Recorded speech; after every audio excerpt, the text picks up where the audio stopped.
Assalamualaikum warahmatullahi wabarakatuh. Nama saya Galvin Citra Kapandan Nugraha, NPM 23170510 dari kelas B. Di sini saya akan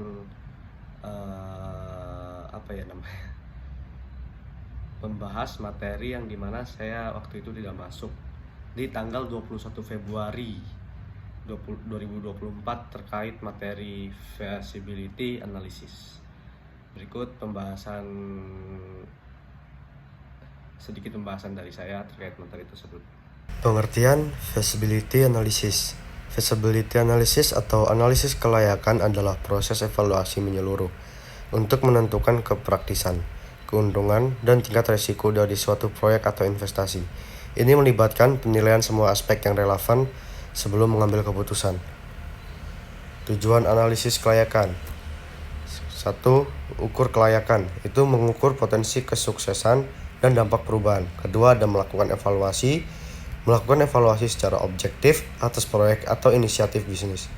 3. Identifikasi strategi, menentukan strategi terbaik untuk mencapai tujuan bisnis. Langkah-langkah analisis kelayakan. 1. Persiapan, memahami tujuan, jadwal, dan anggaran analisis. Kedua, ada pengumpulan data, mengumpulkan informasi tentang pasar teknis dan keuangan. Ketiga, analisis mendalam, menganalisis semua aspek kelayakan secara cermat dan detail. Analisis pasar, segmentasi pasar, analisis kebutuhan. Segmentasi pasar itu menentukan target pasar. Analisis kebutuhan pasar itu perkiraan pertumbuhan pasar. Penilaian persaingan itu identifikasi peluang. Analisis teknis, definisi teknis, spesifikasi teknis dan rancangan proyek. Integrasi teknologi, menentukan bagaimana teknologi akan diintegrasikan. Evaluasi resiko teknis, menganalisis resiko teknis yang mungkin terjadi.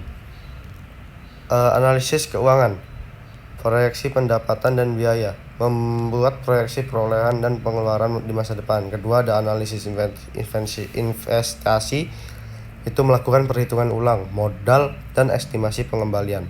Ketiga, ada penilaian kinerja keuangan, mengevaluasi kinerja keuangan masa lalu dan saat ini.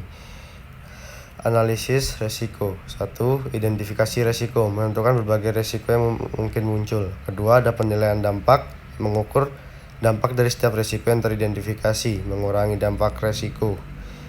3. Strategi pengendalian, merencanakan strategi untuk mengurangi dampak resiko. Pengenalan aplikasi. Apakah aplikasi ini memiliki tujuan untuk memberikan solusi digital yang inovatif, efisien, dan untuk kebutuhan sehari-hari.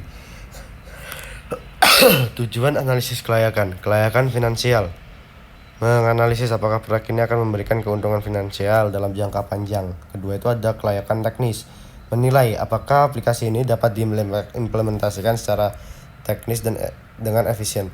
Tiga, ada kelayakan pasar, mendalami apakah aplikasi ini memiliki pangsa pasar yang cukup besar dan sukses. Analisis pasar, ada pertumbuhan, analisis tren pertumbuhan pasar untuk memperkirakan permintaan aplikasi di masa depan. Ada segmentasi pasar, identifikasi target pasar yang spesifik untuk aplikasi ini.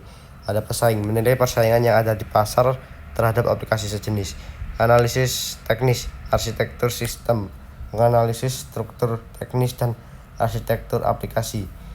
Ada keamanan data, menilai standar keamanan data yang diperlukan dalam pengembangan aplikasi. Skalabilitas, memastikan aplikasi dapat berkembang dengan baik saat jumlah pengguna meningkat. Analisis finansial, ada pengeluaran awal, menganalisis biaya pengembangan aplikasi serta infrastruktur yang dibutuhkan. Ada model pendapatan, merencanakan strategi penghasilan melalui monetisasi aplikasi. Terakhir, ada proyeksi keuntungan, itu menghitung proyeksi pendapatan dan keuntungan dalam jangka waktu tertentu. Analisis resiko. 1. Rentabilitas rendah, resiko terkait dengan kemungkinan pendapatan yang lebih mudah dari yang diharapkan. 2. Keamanan data, resiko terkait dengan potensi kebocoran data penggunaan yang dapat merugikan reputasi aplikasi. 3. Persaingan, resiko terkait dengan persaingan pasar yang dapat mengganggu pertumbuhan aplikasi.